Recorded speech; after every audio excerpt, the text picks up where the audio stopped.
Nous sommes en 1945 et la Seconde Guerre mondiale est terminée. Partout dans le monde, les pays ont une tâche immense à accomplir pour se reconstruire après la destruction de la guerre et faire face à leur traumatisme collectif. Pour la population allemande, ce processus sera très différent de celui de la plupart des autres pays. Ils s'apprêtent à entamer un voyage psychologique qui durera des décennies, les menant du déni de ce qui a été fait en leur nom jusqu'à l'horreur et l'acceptation.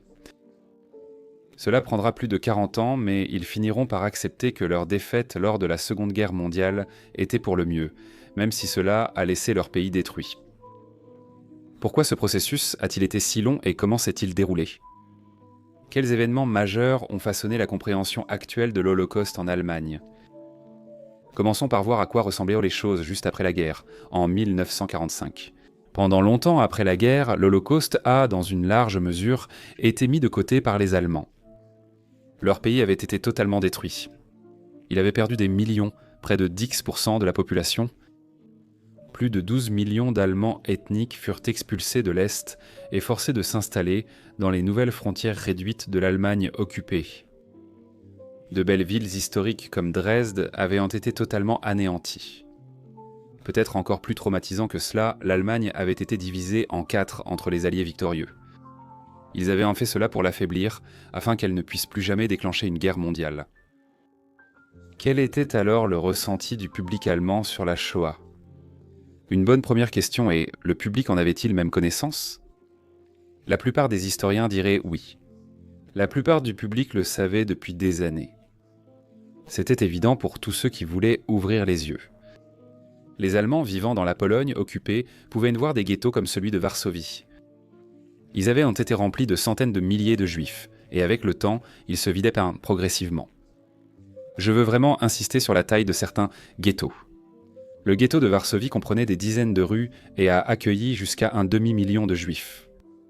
Si une telle zone passe de pleine à vide, on ne peut pas ne pas le remarquer. Le public pouvait aussi voir les trains chargés de juifs et envoyés ailleurs. Ces personnes ne sont jamais revenues. La nouvelle des événements est passée des Allemands de Pologne à ceux d'Allemagne. Les meurtres de masse nazis étaient évidents pour la population allemande, car de nombreux non-juifs en étaient aussi victimes. Les homosexuels, malades mentaux et handicapés ont aussi été exterminés. Bien sûr, cela signifiait que si vous étiez un citoyen allemand et que vous aviez un parent handicapé, il serait emmené de force et euthanasié. Un exemple est le cas de Kurt Gernstein. Sa belle-sœur a été tuée par les nazis en raison de sa maladie mentale. Il s'est alors consacré à en apprendre davantage sur l'Holocauste et a même rejoint la SS pour voir de ses propres yeux ce qui se passait. Il a essayé de l'arrêter, tentant de saboter la livraison de gaz mortels au camp d'extermination. Il a également essayé de sensibiliser les gens à ce qui se passait, en le disant à autant d'Allemands que possible et en informant d'autres nations. Bien qu'il connaissait l'Holocauste, de nombreux Allemands ont conservé des opinions pro-nazis et antisémites longtemps après la guerre. Les États-Unis ont mené plusieurs sondages aux résultats stupéfiants. Un an après la guerre, un tiers des Allemands déclaraient que les Juifs ne devraient pas avoir les mêmes droits que les autres citoyens. Un nombre similaire affirmait que l'extermination des Juifs était nécessaire à la sécurité de l'Allemagne. Plus de la moitié des Allemands pensaient que le nazisme avait été une bonne idée, mais mal appliquée. 7 ans après la guerre, un tiers des Allemands pensaient non que l'Allemagne irait mieux sans les Juifs, et un quart avait une opinion favorable d'Adolf Hitler. Une question essentielle est le ressenti des Allemands face à la défaite. Pense-t-il qu'Adolf Hitler arrêté est positif, ou regrette-t-il de ne pas avoir gagné, voyant cela comme une catastrophe ? C'est une question particulièrement importante, et j'y reviendrai à plusieurs reprises. Cette question, sans doute plus que toute autre, est celle sur laquelle les mentalités ont mis le plus de temps à évoluer. Et comme nous le verrons, elle reste controversée à ce jour. En 1945, on peut supposer que la majorité considérait la défaite comme une mauvaise chose. Beaucoup d'Allemands ont vu l'Holocauste comme regrettable, mais pour la plupart, la destruction et l'occupation de leur pays comptèrent davantage. Comme on le voit, les attitudes des Allemands envers le nazisme et l'Holocauste ont mis longtemps à évoluer jusqu'à aujourd'hui. Les débuts de ce parcours ont été surtout imposés aux Allemands par les forces d'occupation. Ils ont instauré la dénazification, visant principalement à contraindre les Allemands à reconnaître leurs actes et à en avoir honte. Ils ont lancé une propagande active pour inculquer aux Allemands un sentiment de responsabilité collective. Les journaux et la radio, contrôlés par les puissances occupantes, insistaient sur la responsabilité morale de tous les Allemands pour les crimes nazis. Selon les mots d'un responsable américain, la culpabilité collective devait être considérée comme une condition préalable à toute éducation à long terme du peuple allemand. Le message était extrêmement franc et direct. Il y avait des affiches avec des images de victimes de camps de concentration, accompagnées de textes tels que « Vous êtes coupable de cela ou ces atrocités sont de votre faute ». On a aussi obligé la population allemande à visiter les camps d'extermination pour constater par eux-mêmes ce qui s'y était passé. Certains Allemands ont été forcés de travailler dans les camps, enterrant des cadavres et exhumant des fosses communes.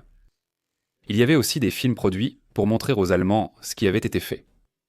D'après un responsable américain, ces films visaient à choquer et humilier les Allemands, leur prouvant que ces crimes avaient eu lieu et que tout le peuple allemand, pas seulement les nazis, en était responsable. Les procès de Nuremberg furent l'un des événements les plus célèbres de la dénazification. Ils commencèrent 5 mois après la reddition des Allemands et durèrent environ 1 an. Au total, 24 hauts responsables nazis furent jugés et 12 furent condamnés à mort. Presque tous les accusés ont exprimé peu de remords et n'ont pas regretté leur implication dans l'Allemagne nazie. Des images des camps de la mort ont été montrées aux accusés, tous les trouvant choquantes. Beaucoup ont réagi par le déni. Göring a affirmé que les images étaient truquées. Il a assuré ignorer tout ce qui s'était passé dans les camps. Certains ont prétexté que désobéir à Hitler aurait conduit à l'exécution. Bien que les procès de Nuremberg aient été majeurs, le public allemand pouvait facilement les ignorer. La guerre venait de se terminer il y a 1 an. Tout était détruit. Pour beaucoup d'Allemands, trouver nourriture et abri était un travail à plein temps. Dans la mesure où les Allemands prêtaient attention au procès, la majorité les considérait comme valides. Un sondage a montré que 78% des Allemands trouvaient les procès équitables. Cependant, les procès auraient pu mieux convaincre le peuple allemand. Ils n'étaient pas diffusés, donc seuls les journaux en parlaient. La guerre froide venant de débuter, les procès sont vite devenus politiques. En Allemagne de l'Est, les autorités soviétiques mettaient en avant les atrocités subies par les Russes pendant la Seconde Guerre mondiale, minimisant celles contre les Juifs, tandis qu'en Allemagne de l'Ouest, c'était l'inverse. Une autre dynamique était que les États-Unis étaient très préoccupés de garder l'Allemagne de l'Ouest de leur côté afin qu'elle ne s'allie pas avec l'Union soviétique. Ils hésitèrent à agir pour ne pas offenser le peuple d'Allemagne de l'Ouest, donc ils n'ont pas mené les procès aussi loin qu'ils l'auraient pensé pu. La réaction positive du public au procès a évolué négativement avec le temps. Peu à peu, ils ont été jugés moins légitimes. Ils y voyaient une justice des vainqueurs et une culpabilité collective, qu'ils ont refusée. 4 ans après les procès, 38% les soutenaient encore et 30% les trouvaient injustes. Dans d'autres enquêtes, les attitudes restaient défiantes. En 1951, seuls 5% des Allemands de l'Ouest se disaient comme coupables envers les Juifs. Un Allemand sur 5 pensait que les Juifs étaient partiellement responsables de ce qui leur était arrivé. 29% estimaient que l'Allemagne devait indemniser les victimes de l'Holocauste. C'est effectivement ce qui s'est passé. En 1953, l'Allemagne de l'Ouest a accepté de verser des réparations. Seules les victimes directes étaient éligibles, pas leurs enfants ni petits-enfants.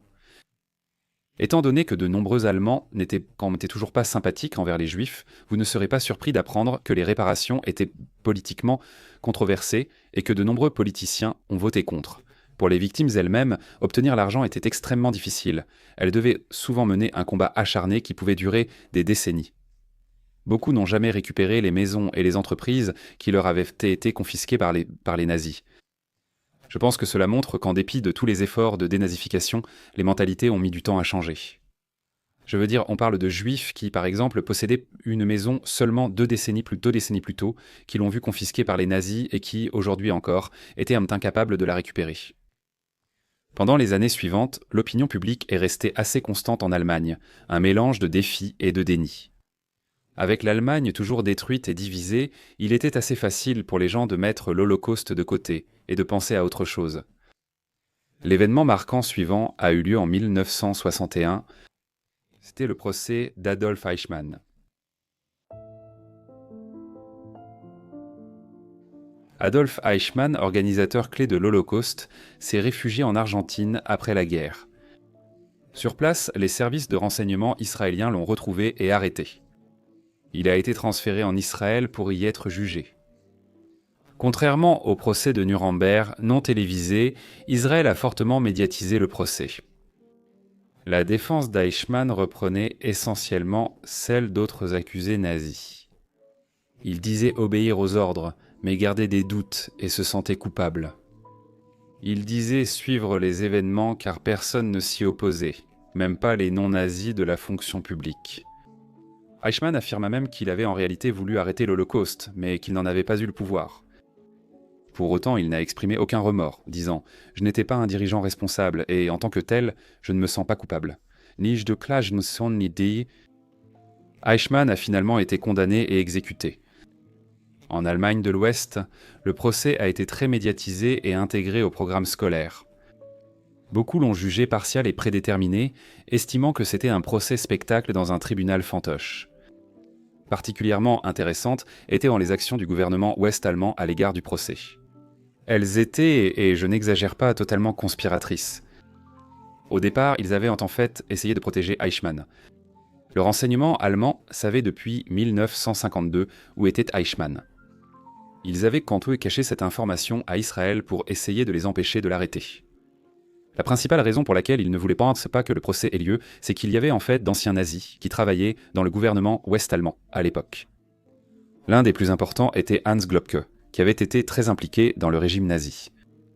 Il avait contribué à rédiger la loi des pleins pouvoirs de 1933 qui fit de Hitler un dictateur. Près de 30 ans plus tard, il travaillait maintenant au sein du gouvernement ouest-allemand en tant que chef de cabinet. Bien sûr, le gouvernement était au courant de cela et ne voulait pas que cela soit révélé. La CIA américaine connaissait aussi le passé de Globke et voulait le cacher. Si le monde découvrait qu'un ancien nazi de haut rang travaillait toujours au gouvernement ouest-allemand, cela prouverait l'inefficacité de la dénazification. Le procès d'Adolf Eichmann mettrait en lumière le passé de Globke, ce que le gouvernement ouest-allemand aurait voulu éviter. Selon eux, la réputation internationale de l'Allemagne était en jeu. Comme l'a dit le ministre des Affaires étrangères après ce procès, nous devrons clairement nous distancer de ces crimes. Comme vous le voyez, ce ne sont pas les mots d'un gouvernement prêt à affronter son passé nazi. Les Israéliens ont finalement retrouvé et enlevé Eichmann eux-mêmes pour l'amener en Israël. Mais les actes sordides du gouvernement ouest-allemand ne se sont pas arrêtés là. Même pendant le procès, ils essayaient encore de manipuler les audiences. Un journaliste recruté par les renseignements allemands s'est rendu en Israël pour influencer le procès. Il devait veiller à ce que le procès reste axé sur Eichmann et ne détourne pas l'attention vers d'autres nazis comme Globke. Le journaliste a donné au procureur israélien des informations disculpant Globke.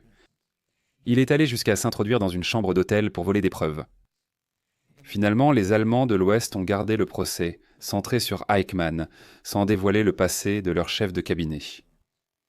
Le procès d'Eichmann a nettement accru le nombre de procès similaires en Allemagne de l'Ouest. Le procès d'Eichmann a eu lieu en 1961, suivi de plusieurs autres procès très médiatisés en Allemagne les années suivantes. Ils se concentraient souvent sur un camp d'extermination particulier. Par exemple, en 1963, un procès a eu lieu pour les nazis ayant travaillé à Auschwitz. C'était le procès le plus grand et le plus vaste qui aurait lieu en Allemagne. Il a duré 2 ans et 22 hommes ont été jugés. La majorité ont été reconnus coupables et condamnés à des peines de prison, bien que souvent seulement pour quelques années. Tout au long des années 60, il y a eu plusieurs procès similaires pour d'autres camps d'extermination. Plusieurs aspects positifs, la Shoah a été mise en avant, impossible pour le public allemand de l'ignorer. Cependant, tout n'était pas si positif. Une grande partie du public était hostile à ces procès. Dans les années 60, environ la moitié des Ouest-Allemands s'opposaient à de nouveaux procès. Parmi ceux informés du procès d'Auschwitz, seule la moitié l'approuvait. On pensait que ces procès nuisaient à l'image internationale de l'Allemagne. Ils voulaient aussi que tout cela soit relégué au passé. Étant donné que tant de personnes avaient participé à la machine génocidaire nazie, beaucoup d'Allemands pensaient probablement que les procès allaient durer éternellement, qu'ils ne s'arrêteraient jamais. Beaucoup pensaient qu'une amnistie pour les nazis était nécessaire.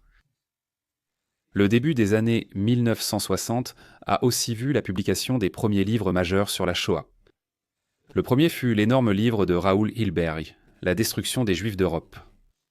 Avec plus de 1000 pages, c'était la première étude approfondie de la Shoah et elle demeure très importante aujourd'hui. Jusqu'alors, les livres sur la Seconde Guerre mondiale évoquaient peu la Shoah, la présentant comme une atrocité parmi d'autres dans cette guerre sanglante. C'était le premier livre qui lui accordait l'attention qu'elle méritait. C'est sans doute le livre le plus important sur la Shoah. Il a attiré une énorme attention sur le sujet et a conduit à de nombreux débats ultérieurs. Cependant, même si tout cela est très bien, je dois ajouter qu'il a été extrêmement difficile de le faire publier. De nombreuses maisons d'édition l'ont refusé, même certaines collées aux États-Unis. Il a été publié en 1961, mais seulement en anglais à l'époque. Il n'a pas été traduit en allemand pendant 21 ans. Au début des années 70, la Shoah recevait déjà une attention considérable en Allemagne. Pourtant, de nombreux aspects de la psyché étaient encore dans le déni et loin de ce qu'ils sont aujourd'hui. Beaucoup estimaient jamais qu'il fallait oublier l'événement, car tous avaient les uns commis des crimes de guerre, pas seulement les nazis. À l'époque, Zeller, la plupart regrettaient en fait la défaite de l'Allemagne à la Seconde Guerre mondiale et pensaient qu'il aurait mieux valu qu'elle gagne. Maintenant, je vais parler de ce qui pourrait être l'événement le plus important dans le changement de mentalité des Allemands. Il s'agissait d'une série télévisée diffusée en 1978, intitulée tout simplement L'Holocauste.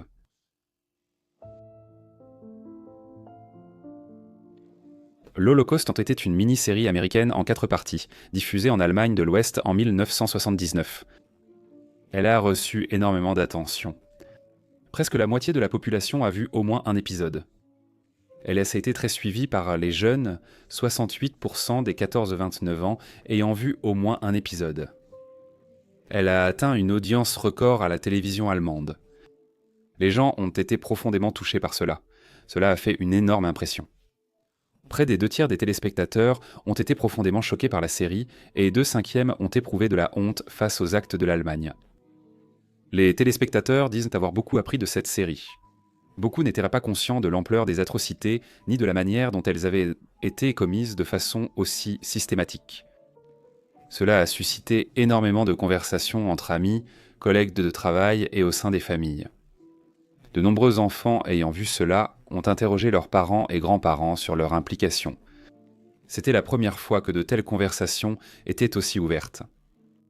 En fait, c'est la série télévisée L'Holocauste qui a réellement conduit à l'adoption généralisée du mot Holocauste. Auparavant, le mot était jugé inapproprié. On évoquait le génocide des Juifs. La sortie de la série télévisée a tout changé. La Société de la langue allemande a désigné Holocaust, mot de l'année en 1979. Cependant, malgré ces points très positifs, ce n'était pas totalement le cas. La série a rencontré une résistance, certains critiquant ses inexactitudes historiques. Même un survivant de la Shoah était réticent à cause d'erreurs factuelles. De plus, la série n'a pas été diffusée en Allemagne de l'Est, où elle a été critiquée pour être trop centrée sur les Juifs. Comme l'Allemagne de l'Est était une marionnette de la Russie, les autorités voulaient que l'accent soit mis sur les victimes russes des nazis et non sur les Juifs. Le pire, ce furent les chars piégés par des terroristes d'extrême droite. Pour empêcher la diffusion de la série, ils ont fait exploser des tours de télévision. Environ 100 000 foyers ont été touchés. L'autre moment clé de notre histoire a eu lieu 6 ans après, en 1985. Pour le 40e anniversaire de la fin de la Seconde Guerre mondiale, le président américain Ronald Reagan a rencontré le chancelier Helmut Kohl en Allemagne de l'Ouest. Le plan était d'assister à une cérémonie militaire allemande. Jusqu'ici, tout semble normal.